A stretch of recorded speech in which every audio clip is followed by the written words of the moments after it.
যারা সংরক্ষণ করেন এবং আলু ব্যবসায়ী, আমাদের সকলের সঙ্গেই সুসম্পর্ক আছে। আমরা ওনারাও বোঝেন আমাদের দায়বদ্ধতা আছে।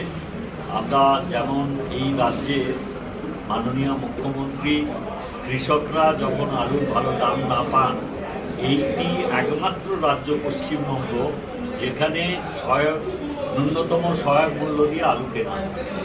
আবার যখন অভাবী বিক্রি হওয়ার মতন সম্ভাবনা থাকে, এইটাই একমাত্র রাজ্য যারা সহায়ক মূল্য ঘোষণা করেন, আলু কেনেন, এবং যখন দাম খুব বেড়ে যাওয়ার সম্ভাবনা থাকে তখন প্রয়োজনে আমরা আলু কিনে রাখি।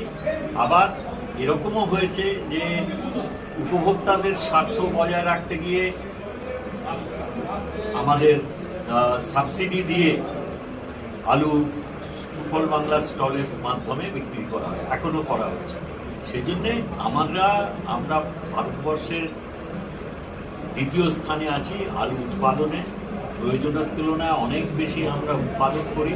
সেই রাজ্যের মানুষকে হয়তো অনেক বেশি দাম দিয়ে যদি আলু কিনতে হয়, সেটা অত্যন্ত অন্যায়।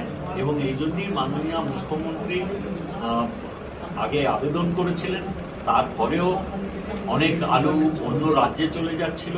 দাম নিয়ন্ত্রণ করার জন্য তার উপরে কিছু বাধা নিষেধ আরোপ করে দাম নিয়ন্ত্রণে আনার চেষ্টা হচ্ছে। আমরা চাইছি যাতে উপভোক্তারা 30 টাকার কেজি দরের থেকে কম দামে আলু পান বাজারে, এবং সেই জন্যেই ওনাদের সহায়তা চাইতে আজকে এসেছিলাম।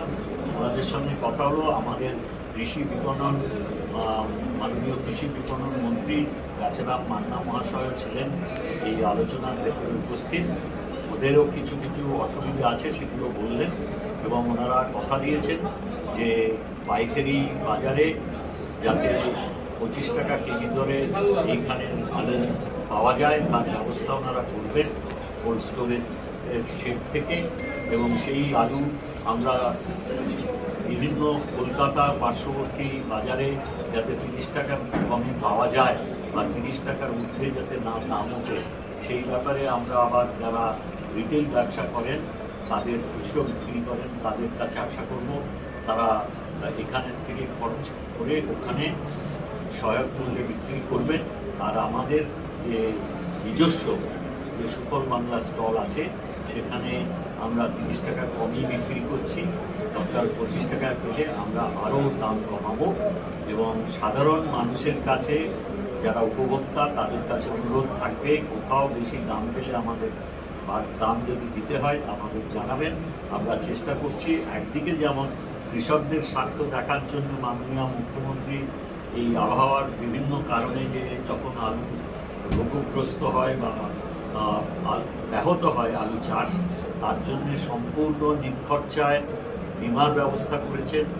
কৃষক বন্ধুর মাধ্যমে সহায়তা করেন, নগদ দিয়ে আলুর অভাবে বিক্রি হলে কিনে নেওয়ার ব্যবস্থা করেন সহায়ক মূল্যে। আবার খুব বেশি দাম যখন উঠে তখন এই রাজ্যেই একমাত্র আলু কিনে নিয়ে সরবরাহ করার ব্যবস্থা করেন, কিংবা সরকার নিয়ন্ত্রিত দামে সুফল বাংলার মাধ্যমে উপভোক্তাদের কাছে পৌঁছে দেন।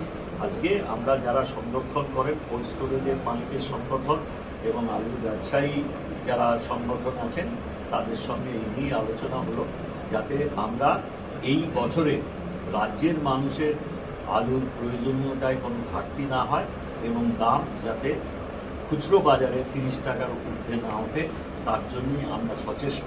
আমরা চেষ্টা করছি। ওনাদের যা খরচা সেই সব নিয়ে ওনারা বোঝাচ্ছিলেন, আমরা এই নিয়ে আলোচনা করলাম। খুব সৌহার্দ্যপূর্ণ পরিস্থিতিতে আলোচনা শেষ হয়েছে। ওনারা লিখিতভাবে দিচ্ছেন। আচ্ছা, বলছি যে ভিন রাজ্যে কি আলু কি যাচ্ছে? আপাতত যাচ্ছে না। ওনারা চাইছেন যাতে যেটা বাড়তি আলু আছে সেটা যাতে বাইরে যেতে পারে, সেই জন্য ওনারা আবেদন করছেন।